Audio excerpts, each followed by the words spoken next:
নমস্কার, সুকন্যাস কিচেনে তোমাদের সবাইকে স্বাগত। আজকে তোমাদের জন্য নিয়ে এসেছি আলুর দমের রেসিপি। তো চলো কিভাবে বানাই সেটা একবার দেখে নাও। এসো তাহলে এই আলুর দম আমি কিভাবে বানাই সেটা একবার দেখে নাও। আলুর দম বানানোর জন্য প্রথমে আমাদের একটা মশলা বানিয়ে নিতে হবে। কড়াতে শুকনো খোলায় আমি কিছুটা ধনে দিচ্ছি, এর সাথে একটা শুকনো লঙ্কা ফাটিয়ে দিয়ে দিচ্ছি, মৌরি দিলাম, তার সাথে গোটা গরম মশলা দিয়ে এটা শুকনো খোলায় ভেজে নেব ভালো করে। দেখো আমার এই মশলাগুলো ভাজা হয়ে গেছে, এগুলোকে আমি নামিয়ে ফেলছি, দিয়ে মিক্সিতে একবার গুঁড়ো করে নেব। কড়াতে একটু সাদা তেল দিয়েছি, এবারে এর ভেতরে আমি নুন দিলাম, তার সাথে হলুদ গুঁড়ো দিচ্ছি আর লঙ্কা গুঁড়ো দিচ্ছি। আলুগুলো সেদ্ধ করে খোসা ছাড়িয়ে নিয়েছি। সেদ্ধ করার সময় অল্প নুন দিয়েছিলাম, সেই আলুগুলো একটু ভেজে নেব।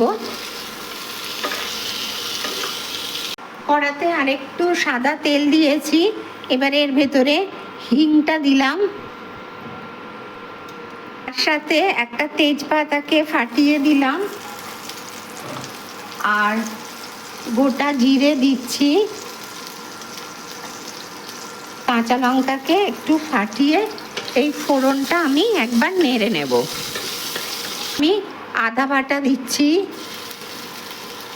আদার কাঁচা গন্ধটা যাওয়া পর্যন্ত এটাকে একটু নেড়ে নেব। একে একে সমস্ত মশলা দেব।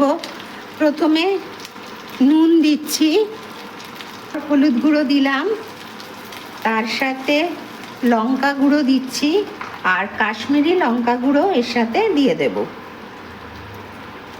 আর গোলমরিচ গুঁড়ো দিয়ে দিলাম।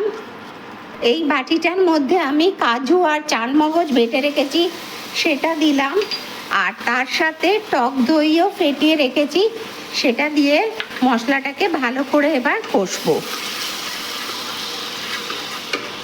মশলাটাকে আমি ভালো করে কষে নিয়েছি, এবার যে আলুটা রেখেছিলাম ভেজে সেই আলুগুলো দিলাম। আলুগুলোর সাথে মশলাটাকে একসঙ্গে মিশিয়ে নিচ্ছি।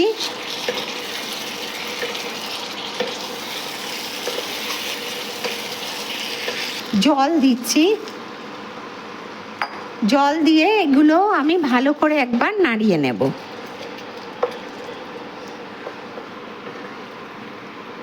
চিনি দিলাম। নামানোর আগে যে ভাজা মশলাটা আমি করে রেখেছিলাম সেই ভাজা মশলাটা দিয়ে দিলাম, দিয়ে আলুর দমের সাথে এটা মিশিয়ে নিয়ে অফ করে দিলেই রেডি হয়ে যাবে।